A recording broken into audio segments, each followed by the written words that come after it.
cyane reba baza akajambo kaba kubakuza Buja Today TV yani niki bishakuzanye ngaho no munsi kuri Kamikazi bibaho cyane temera kubaza ubaho bara ndakunyaganye iyo kamera urasikiye NDUWIMANA yavuze yuko ari we mwamikazi wa gospel ngahanya mu Burundi kandi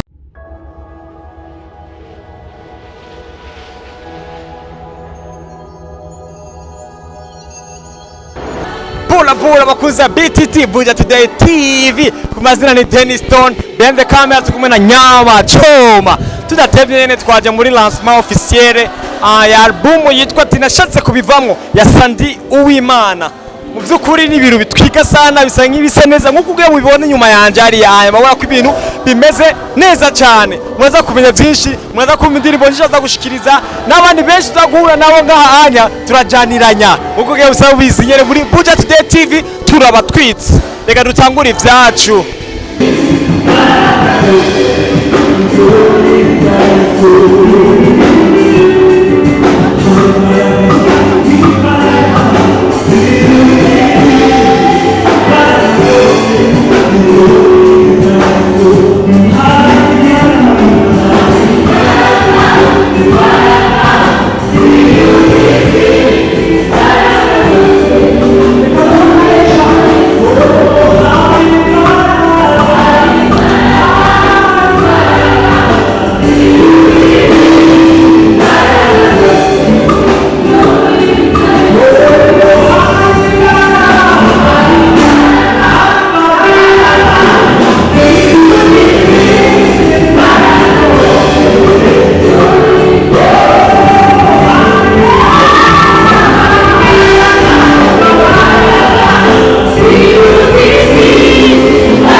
nyene nkuko ubwe twababwiye ko lancement itwika sana mu by'ukuri ari ikintu bavuga ati ngo urukundo kandi urukundo rugomba rugaragaza abana b'Imana uko ubibona ngaya turi kumwe na Riva nyene naho nyene asa nk'uwaje muri lancement ya Sandi Uwimana nyene ibintu nk'ivyo ni sawa muta ndagufasha mambo umeze neza ajize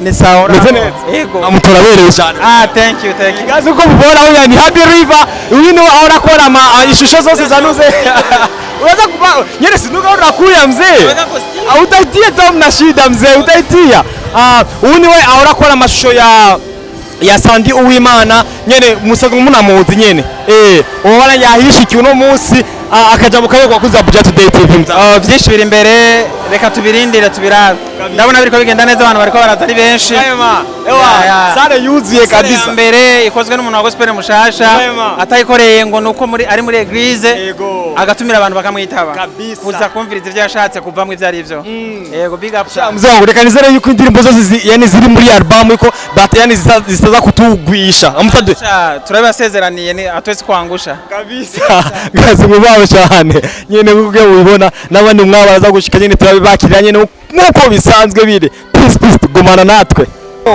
ahubwo twabibabwiye yuko vraiment yuko kino ino lancement iteguye neza sana kuri umwanya turabonana na Kamikazi Sandrine ahageze nyene reka dukora ibishoboka byose yani n'umuntu adakunda kuvuga sara kuri social media nyene tugerageze turabe basi nimbara amajambo canke abiri ashobora kugira iki kutubwira nyene bakuza Budget Today TV twababwiye ko lancement y'uno munsi ari intwitsi mu by'ukuri abantu bayakiriye ari benshi cyane nukuri mu lancement yose maze kujamwe mu buzima sinari bwigere mbona lancement nk'iyi kweri nukuri sha kana mpisa rero lancement yiwe ya mbere akaba yatwitse nyene nk'uku kuntu ebana nyene reka turabe zake kawa tatukubalia jamani du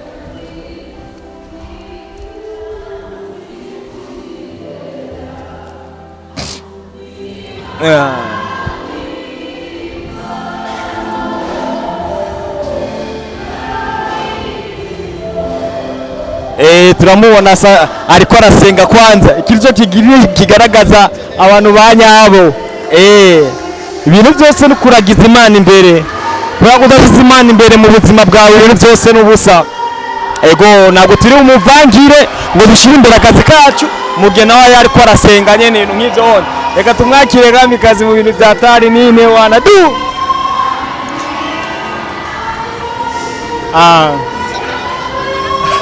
nero tumo mabujanye ijambo rimwe ryonyene gusa ntabwo ari interview komtere oya jiza nikukubaza nyene kuba uje gushigikira Sandrine Uwimana nivyo vyonyene Imana amen reba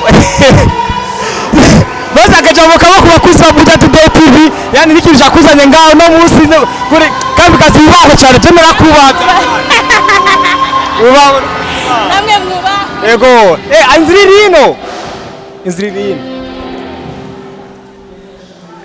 ndakumara ndakunyaganya iyo kamera urasikia nyine ko ubora Kamikazi babona neza ko abiruza atari du narize kuri je Kamikazi ndamukuriye inkofero n'icubaro canje cyose ndakimuhaye biva no kungene lancement igiye kuba Sandi Uwimana yavuze yuko ari we mwamikazi wa gospel ngahanya mu Burundi kandi tuzi neza yuko Kamikazi Sandrine ari we yakoze ibintu byinshi sana bitandukanye ni watangiye gospel imbere yiwe ariko akaba yaje kumushigikira adashingiye n'ivyo yavuze yuko ari yuko Sandrine ari umwamikazi wa gospel vraiment yani Kamikazi ari hose yubahwe kabisa ubwira umwana muwe ko yaranaberewe kandi yaje nabyishimye cyane nyene du oya no kuri urukundo rubaho kandi ubukuru je Kamikazi yanyigishije ikintu kimwe ukubura umuntu mukuru bivana n'imyanzuro uba wafashe nabwo biba bishingiye ku myaka nyene abakuza Budget Today TV ni mwubaho muri hose peace biri gute neza neza uretse kwanza uko tuganire kwanza uje muri lancement uraririmba du inziriri ngaha none CIC. Ah, GGC sura kuri GGC. Sandrine mwamenyaniye. Ndamufana tu nyene bisanzwe. Indirimbo yiwe imwe uzi. Yo nayo. Ngo numufana wa fake rero. Inzira yajyanya mushaka gushaka tire mukomeze nyene mugenda nyene. Umufana. Wowe ni gute ushaka kwitura umufana ukaba utazi n'indirimbo y'umuntu ufana. Nyene goro. Weshi. Biba biryoshe sana kuri support. Vraiment Joy n'umunsi lancement yaswe no kunkuza amarira. Vraiment. Nukuri je reka ndakubwira ikintu kimwe. Ari abantu bamwe bariko baraza ngana ntinzi ko bari bushike. Okay, apiliva kuba yashite byari bisanzwe kuko niwe ari director wa Sandy nyene tukajana nande tukajana na Kamikazi. Mu byukuri zine biba bisobanura iki urukundo. Uno turamubona Dodo nawe ndabona maze kuhashika. Biba bigeje sana gukora support. Kandi ugira ngo umuntu agusupporting eva no kunyera ubusanzwe bifata mu buzima bwawe busanzwe. Nimugira umutima mwiza uguzoronka abantu benshi bagusupporting. Ahubwo nimudasupporting abandi nawo ntabwo uzokwigeronka abantu bagusupporting. Ubwo nyene support rero kora subscribe kuri Buja Today TV. Nyene ibintu nkizo. Salama Mauja. Meze neza. Sawa. Urakomeye. Yego. Urabereye cyane wa. Urakoze. Je bino biranyije sana iyo mbonye abastare ku bastare bagenda bashigikiranirana. Ivyo bisa nkuko ko mutegura kazoza keza yani kugwaruka baba bariko barabakurikirana nyene ari muri Buja Today TV. Akajambo kabo kuri Buja Today TV Dodo. Ndabakunda cyane. Uraza kuririmba cyangwa uraza Oya. Nziza gushigikira gusayinde bisanzwe. Naje nakere surprise. Kubera ko mvumbuye vraiment. Kugira ngo dukore ikiganiro cya bye kugira ngo nyine abantu babone neza yuko Santi yaje gushigikirwa n'abantu benshi batandukanye. Tuteza kumushigikira kuko turamukunda. Rero ubwo bubaho inzira iri ngaha anya. Baca ngaha anya. Karibu kandi. Merci beaucoup.